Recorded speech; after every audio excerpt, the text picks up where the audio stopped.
Welcome back to Lobby Concessionals, the movie podcast where nobody's right and everybody's wrong. If you're liking what we're putting now, it's like and subscribe. Follow us along on YouTube, on TikTok, on Facebook, on... Are we on Twitter? We're on Twitter, right? Kind of. Okay, don't follow us on Twitter. Our Twitter sucks. Our Twitter sucks. But follow... Oh, Instagram. That's the one I missed. Yeah, and we're also on every podcast site, I think, available currently. Officially now, yeah. Officially Oh, now. man, look at us. Yeah, Man, putting in the took work. like 30 episodes. Wow. Yeah, so for those of you watching on YouTube, you've probably noticed that there is something a little bit different about the color scale today. And we are in black and white because I, for the first time, decided to watch The Lighthouse, the Robert Eggers film from 2019. And since it is a A24 film, and we need to have, true film scholarship in order to talk about a film like that, we've decided to bring in our resident A24 expert, Connor. Hello. Welcome to the show. Thanks for being here. Thanks for having me. Yeah, of I course. wouldn't call myself an expert, but I watch a lot of A24 movies. So. You got the hat. So as I far have as a I'm hat. concerned, either you literally directed one of their movies, or you're an expert. Or I paid money for it because I like what they do. No, unlikely. He was a big part of catering. Oh, yeah, big catering guy. Yeah. Crafts table, all me. Oh, wow, that's impressive. What did they have for the Lighthouse? Just lobster? Yeah, it was biscuits, whiskey, and lobster. And lobster. Yeah. Okay. And Pickled herring. severed human head. Yeah. Anyway, so I guess just to start us all off, I wanted to give kind of a little bit of background why I skipped The Lighthouse. I don't know if it was exactly intentional. It was probably something that, it just sort of happened. I had been meaning to watch it. I had watched The Witch and really liked it. I've recently watched The Northman, and because obviously it recently came out, and loved that. So I like Robert Eggers' stuff. I figured I would like The Lighthouse, but I think part of it just came down to the fact that I knew it was two guys in a room kind of the whole time. It's in black and white, which I have historically had an issue with, and I knew it was going to be a slow burn. And they're not like my least favorite movies, but there's definitely I'm picky with slow burns. You have to do it properly, otherwise I'm Not gonna have just a that, bad but time. it's a mood thing for you, right? It's so important for you to be in the right time and space for that movie. Yeah. And for you, that's almost never. Well, in like In order ADD factor starts to seep in, like, oh no. yeah, like it's a weird time if I am in the right mood for Robert Pattinson jerking off while crying in a corner of a cabin. I'm just saying, if you're in the mood for that, maybe reevaluate your life. We didn't even make it 3 minutes before that came up. Well, it had to come up. And It's not a spoiler or anything, right? It's just... Well, this could be spoiler. And we'll discuss some spoilers. We'll have to. I mean, it's a 3-year-old movie. Yeah, you've had time. Yeah. Who wouldn't have watched it by now? Yeah, exactly. If you're looking for this kind of movie, you've seen this movie before. Absolutely. If you call yourself a film fan, and you haven't watched it up until this morning, then you are a complete failure. Yeah. Talk about shitty taste in movies. No kidding. Wow. Couldn't find any time in between the Marvel and Star Wars stuff. There's so much of it. I don't know. So much of it. So before we get into what I thought about it, since I'm late to the show, can I get takes from you guys? I'll do a quick take just because we can let Connor go on and gush about it. I love it. But I am opposite of you. I am a slow burn guy. Okay. Right. Two guys in a room notwithstanding, I enjoy weird psychological stuff like this, where it's just two guys show up and it's just it feels like a stage show, and it's two of them just absolutely going batshit over 2.5 hours, and I love it. And I think there's a lot of cool stuff in it, and it feels like Eggers' love letter to literature as a whole and mythology as a whole, because it's got Moby Dick, it's got Prometheus, it's got Proteus, it's got it has Lovecraftian stuff in it. Damn, I only saw The Lighthouse, so I must have missed some of that stuff. Maybe I fell asleep. You said you had a long night. Yeah. But I love that he incorporates all of these things in it. And again, it's just two dudes in a room. Yeah. Right? So, and obviously the two dudes are great. Willem and Pattinson are phenomenal in it. Yeah. So, Yeah. And I'm sure that's the first time not the last time we're going to gush about them. Absolutely. Yeah, so. Absolutely. I Connor? honestly have not much more to add. Like, those are the same reasons why I love this movie. Yeah. It's like, there's so many different levels to it, and he draws from influences from, like, across the entire human, like, written history that you just, like, sit back and, like, whoa, I'm watching a distilled essence of, like, I don't know how many situations of two men being stuck in a cave or a lighthouse or something like these, like, kinds of tensions Sure. have, like, boiled through humanity, and he puts that on the screen. It's like, oh, it's amazing. I love it. So I think one of my biggest things was I enjoyed the story, but ultimately a lot of it I just kind of looked at as, like two people, like an examination of isolation, loneliness, of the fragility of the human mind.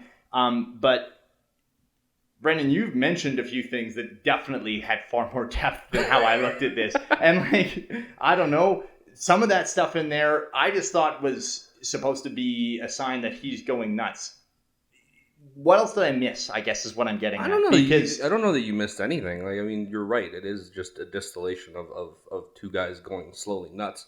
Right. And if you don't know all that other stuff, and I don't think you need to know. I think it's cool if you pick it out and kind of grasp that part of it. But you can literally just watch that movie and be like, those dudes are going through stuff. They went crazy. So, you guys, is there a deeper meaning that I'm missing? I will say, like, if that's all you saw from that movie, that's not an issue, because that's what Sure. that's like plainly what it was. But then all the stuff that Brendon's mentioning are like the kind of reasons that maybe you want to investigate more. Like, why like, I guess, like, these themes that he's bringing up, you as a viewer after the movie can look into it more and kind of get more interested in a movie like this. Like, Right. It's so much more than the surface level. And you start investigating it and learning about Prometheus, right? Yeah. And being like, oh man, wow. And maybe watch it again and Yeah. see it through a different lens. Well, and so, have you both watched it multiple times? Yeah. Just the once for me. I've seen it 3 times. 3 times. Not recently, but yeah. Okay. Saw So, it in theaters. I bought the Blu-ray, and I think I've watched the Blu-ray twice. is there a deeper meaning you saw out of this that No, I just you really want to love really go into, or? I mean, maybe if it comes up in the conversation. Fair Like, enough, I can't really fair just enough. like. Yeah. No, sorry. I didn't want to It's put been you a on the few spot. months since I have seen it. Yeah. But yeah, like listening to you say all that was like, yeah, this is exactly why it was. It fired me back up. And like for me, a lot of that stuff it's my favorite kind of Easter egg. You know, like Oh, sure. When Yeah. we're talking about things like Star Wars or Marvel, like we took a shot at it earlier, but like when they put like an Easter egg in there, it's a pretty heavy-handed Easter egg. Yeah. Usually. Oh, and it's fun to pick out. Like there's the Werewolf Yeah. Waldo thing. But I love the idea of watching somebody make something and seeing a really cool interpretation or where he's getting that from, the source from. Yeah. So I like seeing that stuff, and especially when you mix it all in together. Like the idea of at least for me when I see it, and like it's just when I see things like Proteus and Lovecraftian stuff put together, I'm like, that's fucking rad. And I would never think to put those two together. To see somebody do it and do it well is really cool. Well, and I think that was something that continued to astound me the whole movie is that, like, especially the start, I found myself pretty riveted, and nothing happened. Yeah. You know, like the first 20 minutes of the movie, I didn't literally think not a word is spoken for the first 5. Yeah. And I was still like on the edge of my seat. I think there's a fart.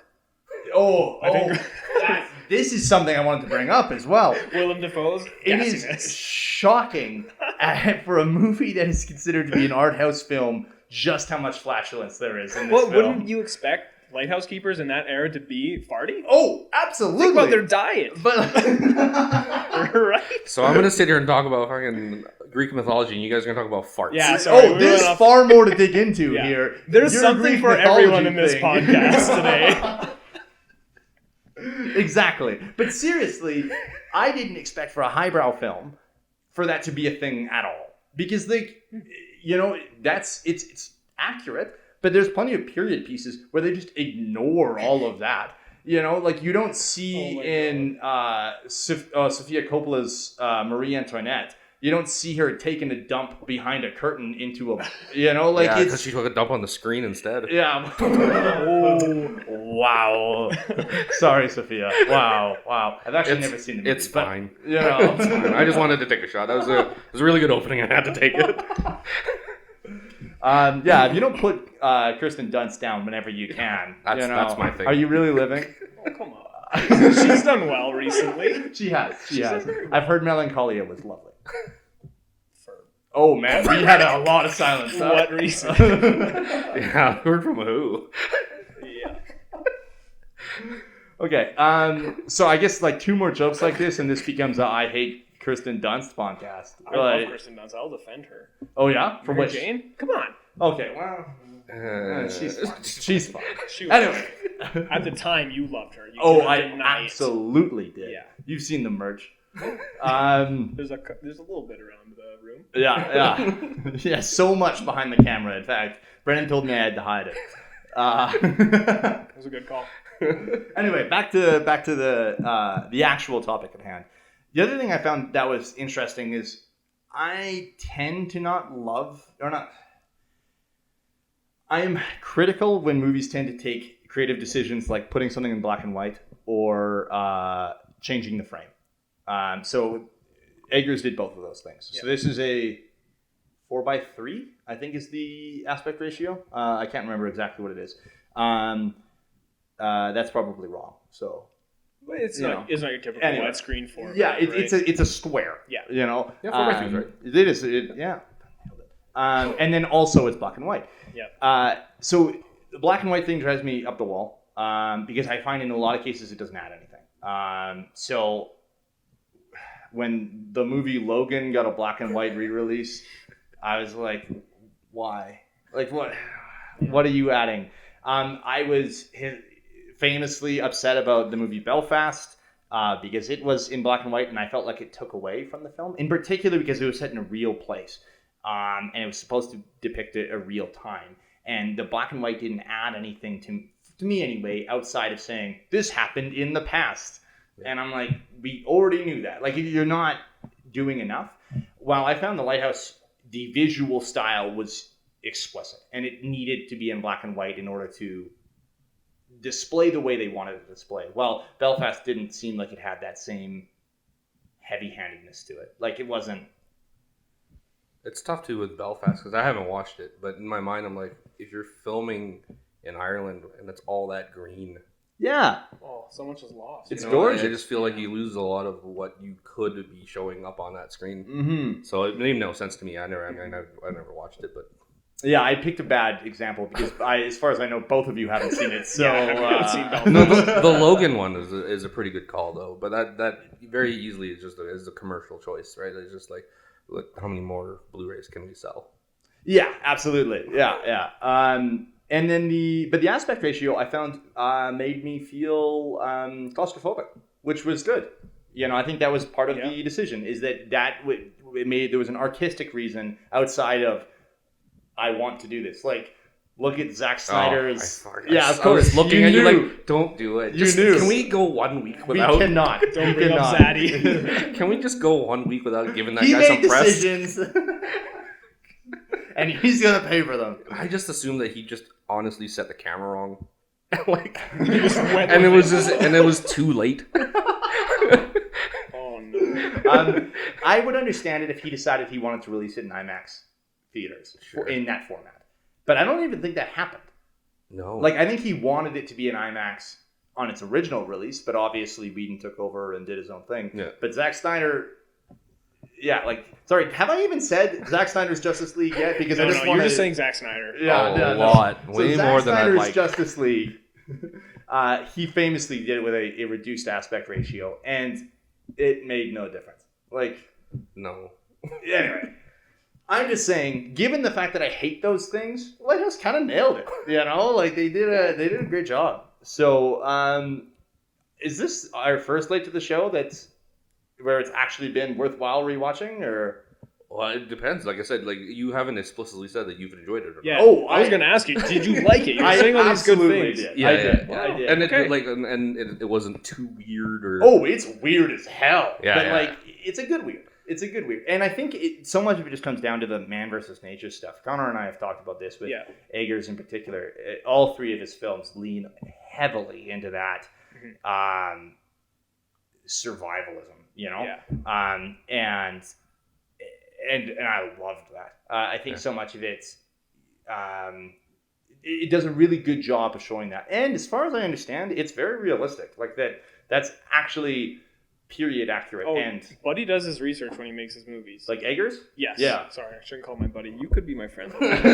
I think like with The Witch, like he researched like diaries of Puritans and found out how they wrote and transferred it into how they spoke in the movie. He did the same thing with I think it was letters from Lighthouse keepers. I don't know where he found this.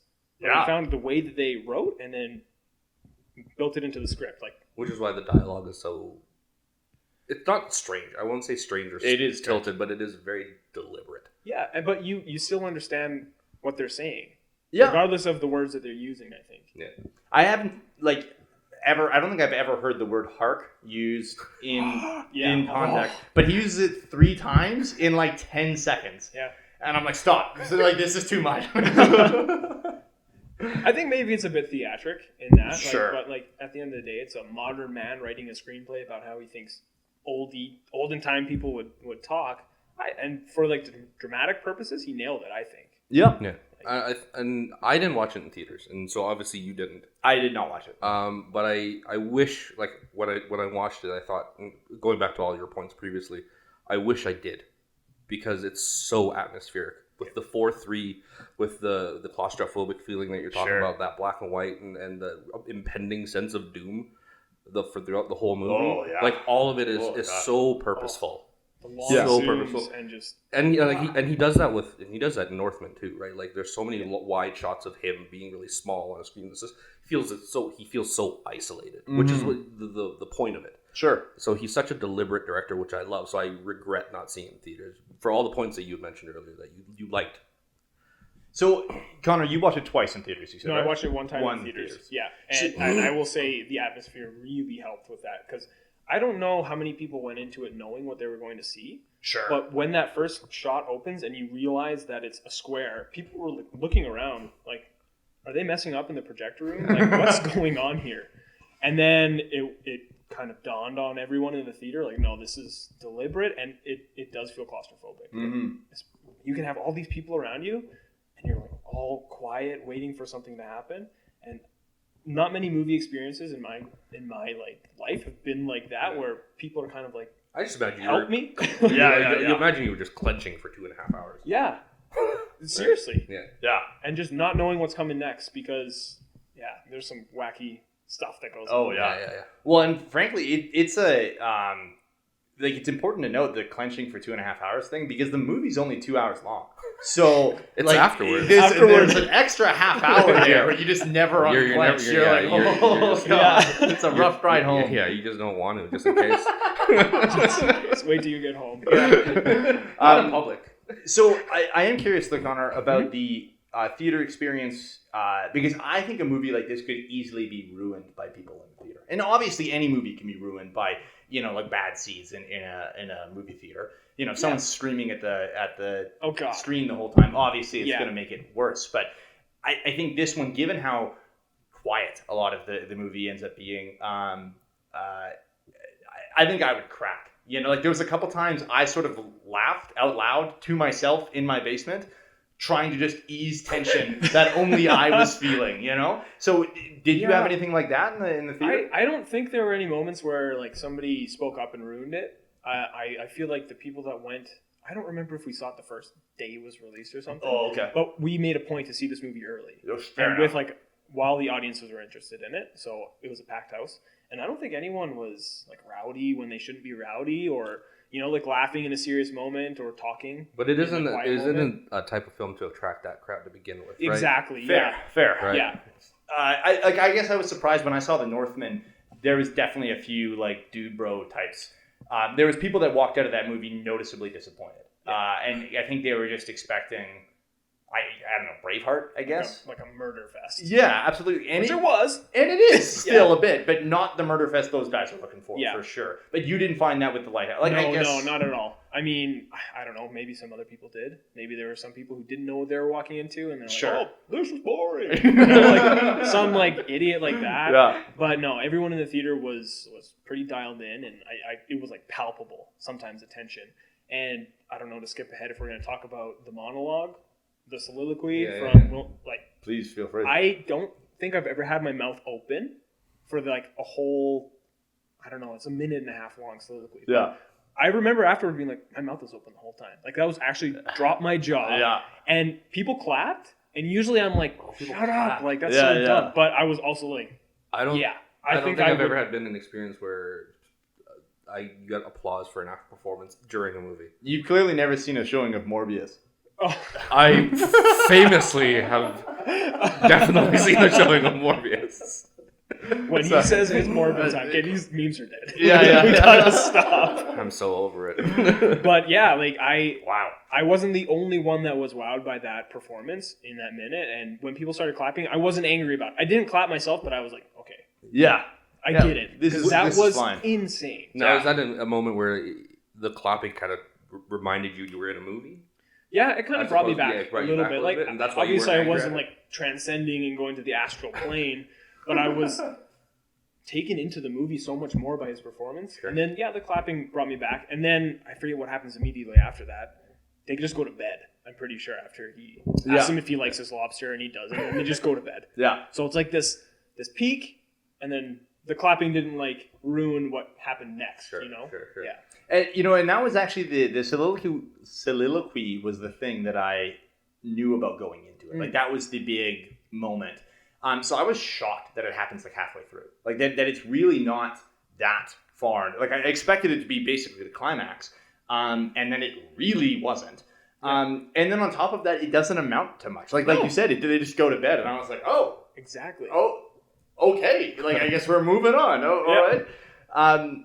And I also, I think I had even read the soliloquy before, but I didn't know the context. And finding out that it was just that he was upset that our Pats doesn't like his food is insane. The most verbose, like, drunk guy speech in the history of being a drunk guy. Yeah. And it's because he doesn't like shepherd's pie or whatever they were eating. Yeah, it's like the equivalent of like a chef coming out of the kitchen and just berating that customer. Cursing his body to the depths. Like, well, and he looked really hurt too. Like, again, just I understand that's literally what acting is. He's supposed to display emotion, but I was like really taken aback. Like, oh my god, like this means a lot to him. Like, he doesn't have much else to live for. I remember thinking after that, this is acting. Like, so cheesy, but also believing it. Like, that is, damn, get that guy an award. I don't care what it is, but get him one, because that was nuts. Like, he's probably got an A award, right? Dafoe. It's like something. He's been awarded. He's had to have been. I want to say maybe for either Deer Hunter or Platoon, but I don't know for sure.